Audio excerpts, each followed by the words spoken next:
Hello viewers, আশা করি আপনারা সকলে অনেক ভালো আছেন। তো চলুন আজকে শুরু করা যাক পাওয়ার পয়েন্টের একটা নতুন পর্ব নিয়ে, যেটা হচ্ছে অ্যানিমেশন। এই অ্যানিমেশনটা আমরা কিভাবে প্রেজেন্টেশনের জন্য পারফেক্ট অ্যানিমেশনটা দিতে পারি সেটা নিয়ে চলুন শুরু করা যাক আজকের ভিডিও।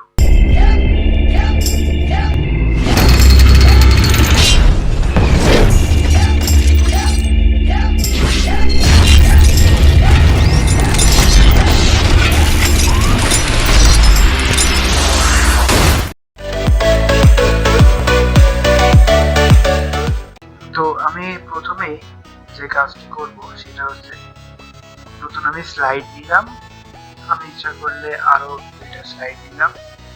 এরপরে আমি যে কোনো একটা ব্লক করলাম। তো এখানে যে বিষয়টা সেটা হচ্ছে যে আমি সরাসরি অ্যানিমেশন অপশনে ক্লিক করলাম।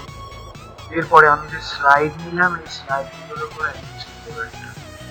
তাই আমি এখানে সরাসরি দেখতে পাচ্ছেন যে অনেকগুলো অপশন, এগুলো জাস্ট এভাবে মাউস পয়েন্টারটা এভাবে ধরে রেখে আপনারা দেখতে পারবেন, যেটা ভালো লাগে সেটা নিতে পারবেন। একবারে দেখতে চান তাহলে এখানে মোড়ে ক্লিক করতে হবে। এবার দেখতে পাচ্ছেন এখানে অনেকগুলো অ্যানিমেশন আছে, অর্থাৎ স্লাইড কিভাবে আসবে একের পর এক। সাপোজ মনে করেন যে এইটা আমি নিলাম থ্রেড, এখানেও এইটাই নিলাম, এখানেও এইটাই নিলাম। তাহলে এর পর যে স্লাইড গুলো আসবে, স্লাইড শো করার দেখতে পাচ্ছেন এরকম ধীরে ধীরে আসবে। আর যদি আপনি এক এক রকম নেন তাহলে দেখতে পারবেন এক এক রকম আসছে। তো আবারও আমি স্লাইড শো করছি, দেখুন। এরপরে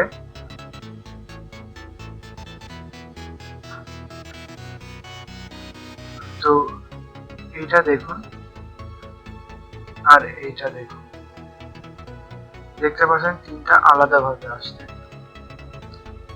তো প্রেজেন্টেশনের জন্য হালকা সিলেক্ট করাটাই উত্তম। তো আমি এই হালকাটা সিলেক্ট করলাম।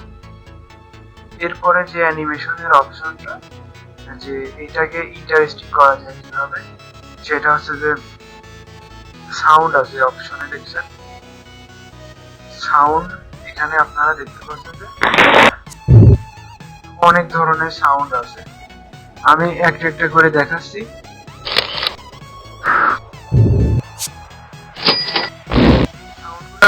আপনারা ইচ্ছা করলে দিতে পারেন। ধরুন আমি এখানে একটা হালকা সাউন্ড দিই, আমি এখানে ক্যামেরা এই সাউন্ডটা সিলেক্ট করলাম। আমি তিনটাতেই এই একই সাউন্ড সিলেক্ট করব। এরপর আমি যখন স্লাইড ক্যামেরার আওয়াজ শোনা যাচ্ছে। এরপরে যে স্পিড আসবে কিভাবে, এখানে ফাস্ট আছে, আমি স্লো মিডিয়াম করতে পারি। তো স্লো করলে কি হয়, একদম সেক্ষেত্রে এটা ফাস্ট রাখি, সবগুলো ফাস্ট রাখা ভালো। এবার অ্যাপ্লাই টু অল, অর্থাৎ আপনি যতগুলো স্লাইড নেবেন সবগুলোতে একই অ্যানিমেশন কাজ করবে। সেক্ষেত্রে আমি অ্যাপ্লাই টু অল ক্লিক করলাম। এরপরে অ্যাডভান্স স্লাইড, অর্থাৎ আপনি মাউসে ক্লিক করে স্লাইড শো করতে চান, অর্থাৎ এটা 1 নাম্বার, এখানে আমি স্লাইড শো করতে। এবার দেখুন আরেকটা ক্লিক করলে সেটা আসলো। আর আপনি যদি ইচ্ছা করলে চান অটোমেটিক্যালি, সেক্ষেত্রে আপনি অটোমেটিক্যালি এখানে ডিউরেশন টাইমটা সেট আপ করবেন, তাহলে আপনার অটোমেটিক্যালি স্লাইড শো হয়ে যাবে। এরপরে আমরা অনেকেই দেখে থাকি যে পিকচার অ্যানিমেশন কিভাবে দেয়, পিকচার নড়াচড়া করে পিকচার অ্যানিমেশনটা কিভাবে দেয়। তো সেক্ষেত্রে আমি সিলেক্ট করব কাস্টম অ্যানিমেশন। সরি, এখানে আমাকে প্রথমে পিকচার ইনসার্ট করতে হবে। সেক্ষেত্রে আমি ইনসার্টে গিয়ে পিকচার ইনসার্ট করব।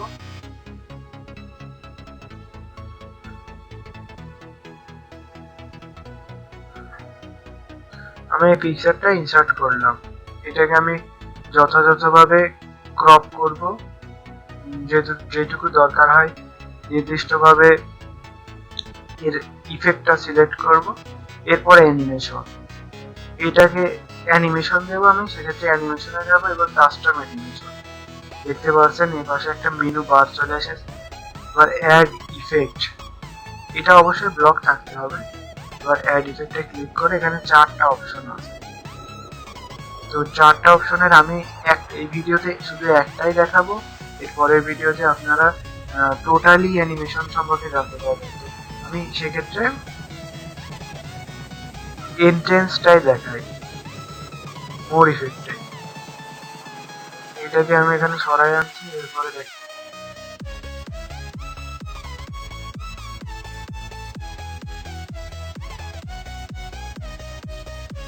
আমি এখানে সাউন্ডটা ক্লোজ করে দিলাম আপাতত।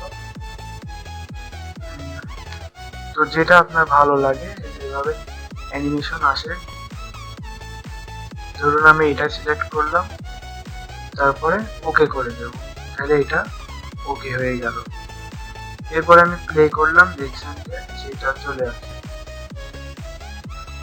ঠিক এইভাবে আপনারা যে কোনো পিকচার অ্যানিমেশন করে এক জায়গা থেকে আরেক জায়গায়, অর্থাৎ অ্যানিমেশন করে ইন্টারেস্টিং করতে পারেন।